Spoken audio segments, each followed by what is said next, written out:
री एग्जाम कराने की जो बात है, जो भी धांधली हुई है, पेपर लिखा है, नॉर्मलाइजेशन है, उसको लेकर नीतीश कुमार से बात करेंगे। और वो कमेटी की नाम तैयार कर ली गई है और आप ध्यान से सुनिए, कमेटी के सदस्यों की नाम जो है बताई जाएगी।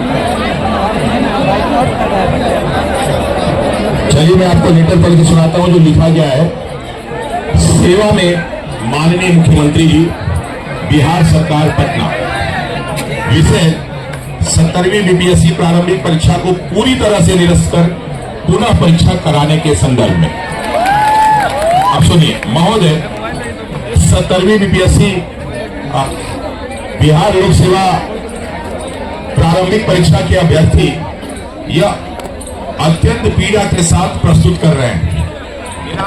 दिनांक 13 दिसंबर 2024 को आयोजित इस परीक्षा में बापू परीक्षा परिसर पर गंभीर अनियमितता एवं धांधली हुई है। इससे न केवल परीक्षा की शुचिता को प्रभावित किया है, बल्कि आपके एवं उच्च न्यायालय के आदेशों का भी उल्लंघन हुआ है, बल्कि और साथ ही साथ लाखों योग्य अभ्यर्थियों के भविष्य पर प्रश्न चिन्ह लगा है। परीक्षा में हुई अनियमितता के प्रमुख बिंदु निम्नवत हैं।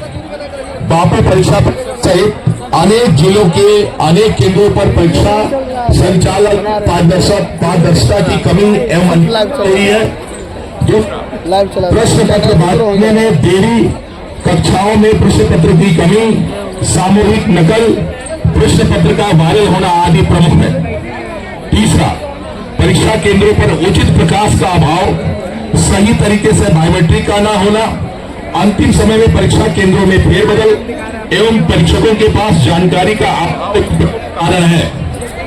उपयुक्त आधारों पर कहा जा सकता है कि बीपीएससी पर अभ्यर्थियों का विश्वास कम हुआ है एवं बिहार की छवि पर नकारात्मक प्रभाव पड़ रहा है।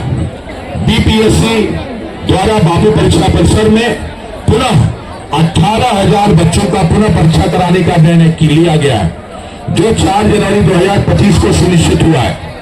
इससे न केवल संविधान के में प्रदत्त समानता के अधिकार अनुच्छेद 14 का उल्लंघन हो रहा है, बल्कि आपके निर्णय एक परीक्षा एक प्रश्न पत्र का भी उल्लंघन हो रहा है।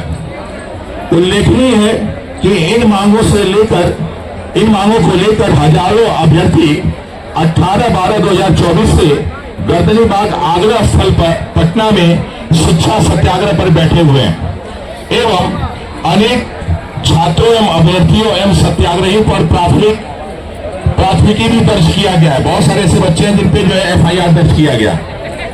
हम सभी अभ्यर्थीगण आपसे अनुरोध करते हैं कि पहला, 70वीं बीपीएससी प्रारंभिक परीक्षा को पूर्णतः रद्द कर पुनः परीक्षा कराई जाए। दूसरा, सत्याग्रह में शामिल रोहित प्रियदर्शी सहित अनेक अभ्यर्थियों एवं सत्याग्रहियों जिन पर प्राथमिकी दर्ज की गई है उन्हें बिना शर्त वापस लिया जाए ताकि उनका भविष्य सुरक्षित हो सके। तीसरा, परीक्षा में हुई गड़बड़ी का उच्च स्तरीय जांच कमेटी द्वारा जांच कराकर कार्रवाई की जाए।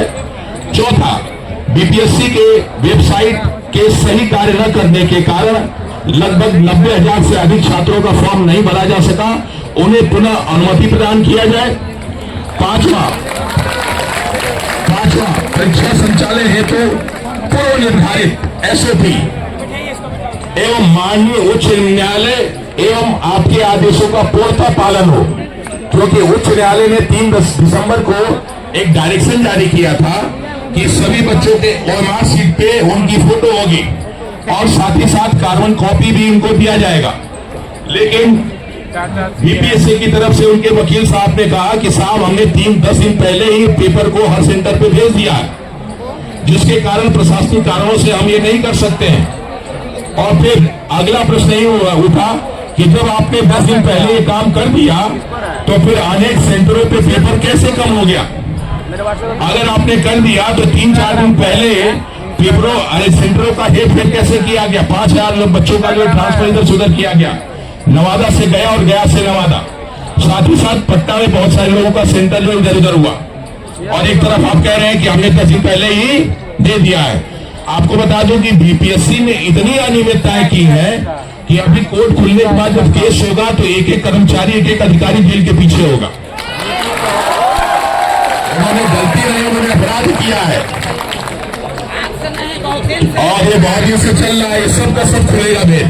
और जो लोग उसमें संलिप्त हैं, चाहे कोई टीचर्स इन्वॉल्व हो, चाहे कोई अधिकारी इन्वॉल्व हो, चाहे कोई नेता इन्वॉल्व हो, चाहे शिक्षा माफिया, सभी के खिलाफ कठोर कार्रवाई होनी चाहिए। फिर लास्ट में लिखा गया है कि महोदय आपसे विनम्र अनुरोध है कि उपरोक्त समस्याओं का संज्ञान लेते हुए त्वरित एवं उचित कार्रवाई सुनिश्चित करेंगे। हम अपनी सरकार एवं अभिभावक पर